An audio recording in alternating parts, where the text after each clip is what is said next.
မင်္ဂလာပါဗျကိုကိန်း Chelsea TV ကနေပြောင်းကျွန်တော်များအားလုံးကိုကြိုဆိုပါရစေကျွန်တော်ညီကိုနဲ့ကျွန်တော်တူတူဆွေးနွေးလို့ကောင်းမဲ့သတင်းအကြောင်းတွေကိုကျွန်တော်ရွေးချယ်ထားပါတယ်ဆွေးနွေးကြည့်အောင်ခင်ဗျ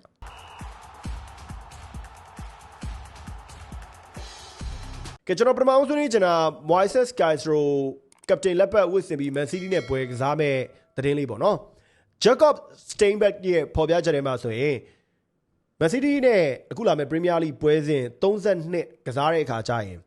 Moises Caicedo ကကပတိန်လက်ပတ်ဝစ်ပြီးကစားဖို့အခြေအနေအများကြီးရှိသွားပါပြီ။ဘာကြောင့်လဲဆိုတော့ကပတိန် Reece James ကဒီပွဲကိုပါဝင်ဖို့မဖြစ်နိုင်သလို Enzo Fernandez ကလည်းပွဲပယ်ခံထားရပါတယ်။အဲဒါကြောင့် Moises ကကပတိန်အဖြစ်ပါဝင်လာဖို့တေချာတော့ပါပဲ။ Moises ကပတိန်လက်ပတ်ဝစ်တာကျွန်တော်ကတော့ဘာမှမချက်တော့မပေးလို့သူ့ရဲ့စ조사အားထုတ်မှုတကွင်းလုံးမောင်းနေမှုနဲ့ကပတိန်လက်ပတ်ဝစ်ပြီးကစားလို့ရပါတယ်။ကိုပါမာတော့ FA Cup မှာကပတိန်လက်ပတ်ဝစ်ပြီးဖြုတ်သွားသေးတာပဲ။ Moises ကဘာဖြစ်လို့ဖြုတ်လို့မရမှာလဲပေါ့နော်ဒါပေမဲ့ကျွန်တော်ထောက်ပြချင်တာတစ်ခုပဲ Moises Caicedo ရဲ့ကပတိန်လက်ပတ်ဝစ်ချင်းမှဒီ Enzo Fernandez ရဲ့ပြဿနာကိုဘလို့ပြေလေအောင်ဖြေရှင်းမလဲဆိုတဲ့အပိုင်းမှာ Reece James ဒဏ်ရာပြဿနာကြောင့်ကပတိန်လက်ပတ်မဝစ်တာလည်းပုံမှန်ပဲပုံမှန်မဟုတ်တာ Enzo Fernandez ကိုပွဲပယ်လိုက်လို့ Enzo ကအဲ့ဒီကပတိန်လက်ပတ်ဝစ်စင်ခွင့်မရတာထူးခြားတာကပတိန်လက်ပတ်ဝစ်စင်ခွင့်မရတာကိုအဓိကကျွန်တော်ဆိုလိုချင်တာမဟုတ်နော် Enzo Fernandez ကိုပွဲပယ်လိုက်တဲ့အပိုင်းကိုကျွန်တော်ဆိုလိုချင်တာ Chelsea ကဒီလိုပွဲပယ်လို့ကစားသမားအနေနဲ့အချိုးပြေသွားရင်ပြဿနာမရှိဘူးပေါ့ဗျာ Chelsea ရဲ့ action ယူမှုဒီထိရောက်တယ် Okay ကြောက်ပြီ action ယူလိုက်တယ်ကစားသမားကပပနဲ့နောက်ပွဲတွေကိုကစားမယ်ရှင်ပြိုင်လို့စိတ်မရှိတော့ဘူးတိုက်လို့ခိုက်လို့စိတ်မရှိတော့ဘူးဆိုရင်ဘယ်လိုလုပ်လဲဒီတာဝန်ယူမှုကဘယ်သူခံမလဲအဲ့ဒါကိုပွဲပယ်လိုက်တဲ့အခြေအနေဒီအကောင်းကိုဥတီထားတဲ့အစိုးဘက်ကိုပို့ပြီးဥတီသွားနိုင်တယ်ဒီမိနစ်တော့ကလည်းကျွန်တော်ဆွေးနွေးပြီးသွားပြီသတင်းတစ်ပုဒ်ထဲမှာ Enzo Fernandez ကနောက်လာမဲ့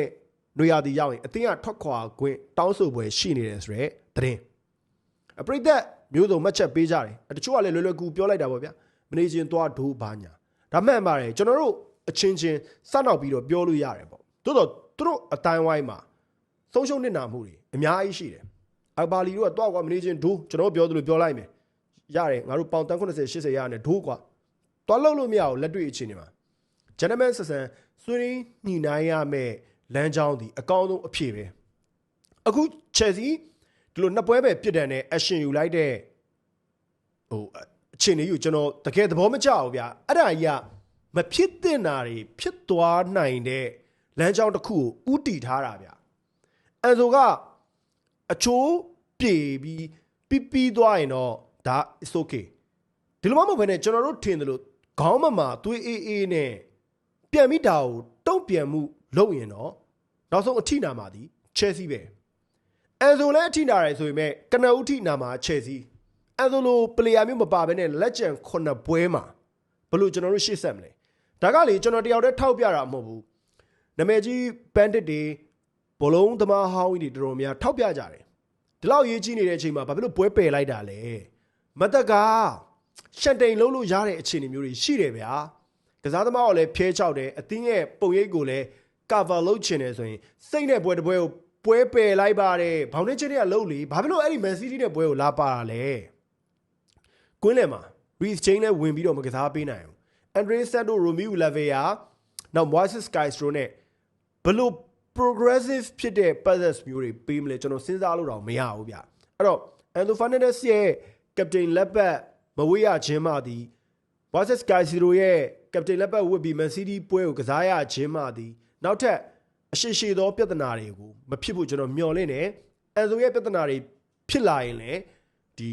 နှစ်ဦးနှစ်ဖက်ပေါ့နော်ခေါင်းချင်းဆိုင်ပြီးလူကြီးလူကောင်းဆက်ဆံဆွေးနွေးမှုတွေကဒါအဓိကအဖြေတစ်ခုဖြစ်ပါလိမ့်မယ်ခင်ဗျညီကိုတွေဘောလုံးကစားခြင်းနဲ့ဆိုရင်တော့ football game မှာ iPad ခွန်ရှိကိုငါသုံးလုံးမဲ့ sport ရှိကိုကိုနဲ့ one x bet ကိုယုံကြည်သွားကစားလို့ရတယ်လို့ဘန်းဝင်တွေလည်းကစားနိုင်ပါတယ်အသေးသေးခြင်းနဲ့ဆိုရင်တော့ဘာနံပါတ်6သုံးလုံး9သုံးလုံး5သုံးလုံးမှာဆက်သွယ်စုံစမ်းမေးမြန်းလို့ရပါတယ်ခင်ဗျာ Okay ဒီတကဆက်လက်ဆွေးနွေးခြင်းတဲ့သတင်းကတော့ Aaron Ramiro ဖော်ပြထားတဲ့သတင်းပဲဖြစ်ပါတယ်ဘာစီလိုနာ Man City ဘိုင်ယန်မြူးနဲ့အသင်း3သင်းကကျွန်တော်တို့ Chelsea ရဲ့ Josh Archimpong ကိုနွေရာသီမှာခေါ်ယူဖို့ဆက်သွယ်စုံစမ်းမေးမြန်းမှုတွေပြုလုပ်ခဲ့ပါတယ်ဒါတွေမကသေးပါဘူးကစားသမားဘက်ကိုလည်းဒီလက်ရှိအပြောင်းအရွှေ့အခြေအနေနဲ့ပတ်သက်ပြီးတော့ဘယ်လိုဖြစ်နိုင်ခြေရှိသလဲ agent တွေထံ ဆက်သွယ်စုံစမ်းမေးမြန်းမှုတွေပြုလုပ်ခဲ့တယ်လို့သိရပါတယ်ကျွန်တော်တို့ Moises Caicedo ကို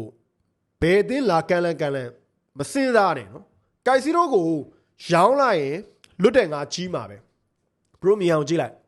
ကျွန်တော်တို့အသင်းကကြာနေလို့ကစားသမားတွေပါလိုက်ကြနေတာအသင်းကောင်းရင်ကစားသမားတွေပါလိုက်တတ်တယ်ဘိုင်ယန်မြူနစ်ကခေါ်လိုက်တဲ့ကစားသမားတွေကိုကြည့်သူတို့အသင်းကတက်နေတဲ့အခါကျတော့ဘယ်ကစားသမားမဆိုကောက်ခေါ်လိုက်မိုက်ကယ်အိုလီဆေးဆိုရင်တကယ်ကြီးကောင်းလာတယ်